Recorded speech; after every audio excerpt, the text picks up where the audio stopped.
the left, they are nuts. I mean, they're just furious over this Voter ID Act. So Donald Trump recently introduced this SAFE Act for voter ID. Now, you got to ask yourself, again, going back to the common sense issue, doesn't it seem like logical that when you go to vote, you should probably show an ID? I mean, like, you can't even get on a Greyhound bus without showing an ID.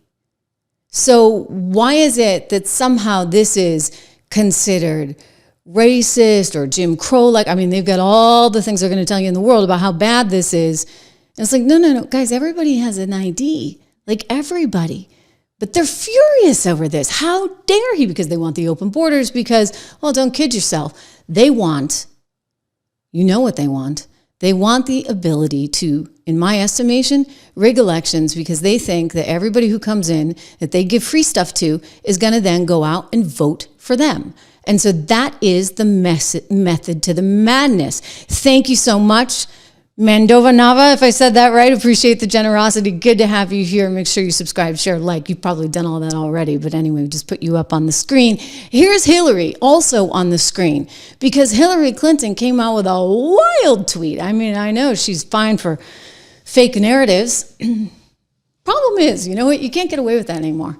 You can't get away with it, because you got people like me right here that'll just call you out. And we got people like you that will listen to people like me, and with the ability to actually cut through the networks and the fancy publications like Time Magazine or the New York Times or any of these things, with the ability to go straight to all of you, that's what makes a difference. So Hillary Clinton here is actually sending out a tweet that she doesn't allow people to respond to. Hillary's like, nope, you're not allowed to respond. That's really weird. She turned off all comments. I don't even think I know how to do that. So if you make a comment, I'm going to see it, right? She tried to allege that any woman who had gotten married and changed her name would not be able to vote and would have to find her birth certificate.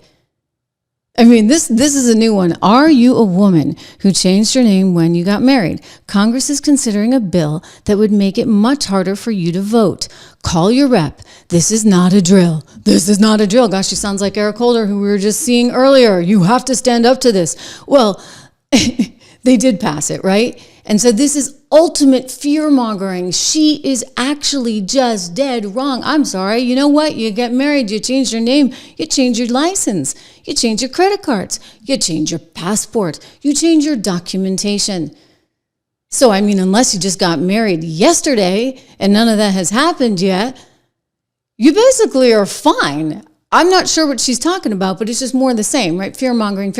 Here, the White House had to put this one out because the SAVE Act, they say, would prohibit, well, they were saying would prohibit married women or anyone who had changed their name from voting. And they're like, no.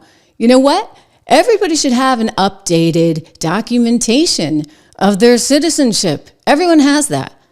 And so I don't know what Hillary's really, I mean, we know what it is. It's fear-mongering. It's why she had to turn off the reply. You couldn't actually reply to this because she didn't want to hear the truth. But they've been spinning this, you know what, forever. I want to go back to 2002. Schumer saying, oh, no, we don't want ID. We don't want to. I mean, again, common sense, people. This is bizarre. He doesn't want ID. He didn't even want ID for first-time voters that were going to be voting by mail. Typically, you have to go in, you register for voting, and you give them an ID if you're going to get an absentee ballot the first time you do it. Schumer's like, no, to heck with that. It disenfranchises so many who aren't typical middle-class Americans. And I would ask my colleagues to think about that. Not to say, me and my 20 best friends, we can vote easily, and the only reason we wouldn't want a photo ID is because we'd be committing fraud. You're right. But that's not true of a poor person who doesn't have a car, doesn't have a phone, doesn't own a home. It's not true of a disabled person who cannot drive, can't operate their own bank account. It's not true of an elderly person who has to have most of their things done for them by somebody else. And yet, our Constitution, not Chuck Schumer, not Ron Wyden, not Chris Dodd, says their right to vote is every bit as sacred as ours. That's what this bill seeks to Would do. the senator from New York yield for a I'm question? happy to yield to the senator from Kentucky. Would the senator from New York think there would be hundreds of thousands of people, as I heard him say, who would not have one of the following? He keeps talking about a valid photo ID, but as I read the underlying bill and the provision put in by the senator from Missouri, any one of the following would satisfy. And we're only talking about first-time registrants here. That's all we're talking about, first-time registrants by mail. Valid photo ID, utility bill, bank statement, government check, paycheck, or other government document. Oh my gosh. How many people in America could there be who wouldn't have had one of those things? Gotten a welfare check, some kind of, who in America would not have had one of the things that the senator from Missouri insisted be part of the underlying bill? Okay, I would answer my good friend, don't ask me, ask the groups that represent him.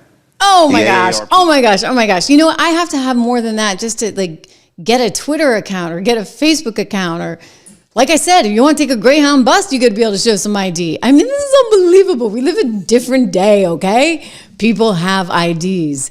Trust me. You know what? They need some kind of proof of where they live or whatever, and you get a cell phone. I'm sorry. I'm tired of that argument. Because in this day and age, that argument makes no sense. And yet they're clinging to it. And they're clinging to it, ladies and gentlemen, why? Oh, I think we know why. Because they want non-citizens to be able to vote in elections. They want to make all of that possible with the thinking that, oh, well, they're here, they're participating in our community, they ought to have a voice. It's like, oh, if I go to Mexico, do I get to vote in their elections? I mean, I'm going to Ireland this summer. Do I get to vote in their elections? No. Okay? No. And so there's just like no sense of common sense. And it's really starting to get darn annoying. Darn annoying, shall we say. They're furious about the SAFE Act. It's something that we need. There are a lot of things that we need. But thinking about how ridiculous they are, thinking about how crazy all of this is, it leads you to the reality that, yes, Donald Trump needs to make sure that he has the right people in charge in his administration.